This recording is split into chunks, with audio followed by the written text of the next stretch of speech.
தென்னானுடைய சிவனை போற்றி எந்நாட்டவர்க்கும் இறைவா போற்றி. இன்னைக்கு நம்ம அண்ணாமலையார் அடிமைகளோட முற்றோதல் தாங்க. மாதம் 3ஆவது வாரம் வச்சுருவோம் முற்றோதல். தீபாவளிக்கு நாள் வர நாள் நாங்கள் 2 நாளைக்கு முன்னாடியே வச்சுட்டோம் முற்றோதல். இன்றைக்கி என்ன விசேஷம்னா, நான் சங்கிலி மாலை கற்றுக்கிட்டு சங்கிலி மாலை கட்டி நடராஜருக்கு போட்டேன். ரொம்ப சூப்பராக இருந்துச்சு.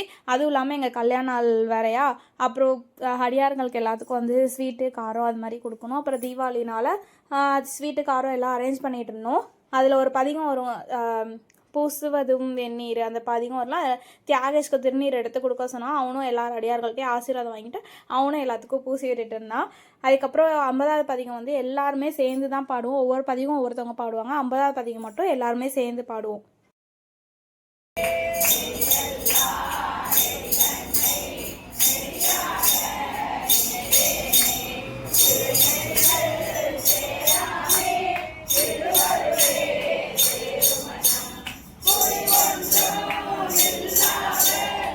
ஐம்பதாவது படிக்க முடிச்சதுக்கப்புறம் எல்லாத்துக்கும் அன்னம்பாளிப்பு போட்டுட்டு அதுக்கப்புறம் ஸ்வீட்டு காரம் எல்லாமே வச்சு கொடுத்துட்டோம்.